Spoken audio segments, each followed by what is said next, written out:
If the under eye area is dry, then your makeup in this particular area especially might look dry and flaky and more powdery.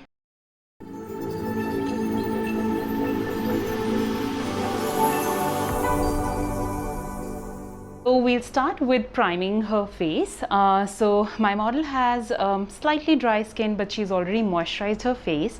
So I'm quickly going to go in with the primer base. So this is the one that I'm going to use today, which is a Bobbi Brown Vitamin E Enriched Face Base. So this is really good. It's moisturizing, plus it will smooth out the your client's face really nicely. So I'm going to use a spatula to take out the product. I'm going to put it on the back of my hand and I'm going to start applying. So that's how much I took, and starting with a little bit, I'm going to start with the center of her face like I usually do. So this particular primer is really good. It is slightly on the expensive side. So if you don't want to invest in this, Embryolisse will do a similar job. But if you don't mind spending a little bit, this is a beautiful primer, and it smells also really good. Whenever I have ever used it on my clients, they've always asked me what I'm using on their face. So it's super good, works really well with dry skin clients, dry to combination, but with combination you probably need to use a little less quantity of the same, but with dry skin you can use it the way I'm using it today for Akriti. With your primer, you want to take your time. You want to massage it in your client's face, just the way I'm doing it right now. And just make sure that it's totally going in the skin. Don't forget to cover the corners of your client's mouth, because this is the area that sometimes tends to be really dry. And once you start putting your powder products on top of the cream products, these areas, if you did not moisturize them properly, they will start flaking. So you want to make sure that the corners of the nose, this particular area, and the corners of the mouth are very well moisturized. Also, I can see that my model's lips are slightly dry. So what I'm going to do is I am going to put a lip balm on them, so that while we are doing the base and till the time we get to the lips, the lip balm gets properly moisturized, properly absorbed in the skin and does its job. All right, so whatever is left, I'm going to just simply bring it down her neck. And once I'm done, I still want to go over all her face just to check if the product has completely gone into the skin and is not sitting on the skin in any of the areas. So the lip balm that I'm using, this one from Bobbi Brown, it's a beautiful lip balm. It does not say anything on the cover.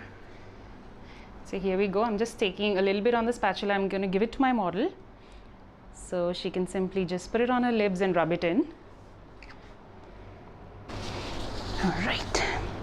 For her eyes though, I have not used the same primer. So this primer, when you use it, you'll see that it's a little thick in consistency. So I like to use a thinner consistency product for the under eyes. So today I'm going to use this particular one. This is M.A.C Fast Response Eye Cream, and it's good if, let's say, you have a client who has really tired eyes or very dry eyes, dry under eyes, sorry, then you can use this particular product. So you can see the quantity is really less.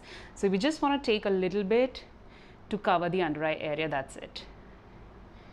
It's important, guys, to make sure that the under eye is properly moisturized.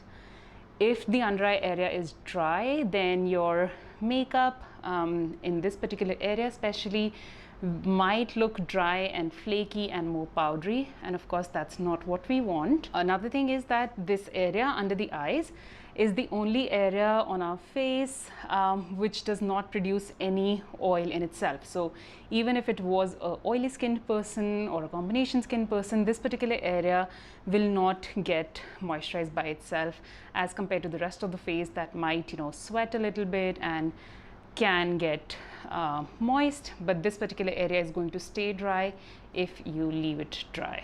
Again, I do feel that her skin is slightly dry. So yeah, I am going to take a little bit of more product.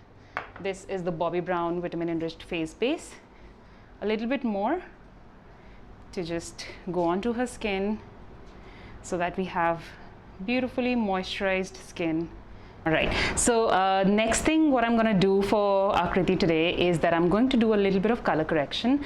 Now you can already, I guess, see that there's hardly any sort of pigmentation on her face, just a little bit of darkness around her mouth, but there's hardly anything under her eyes.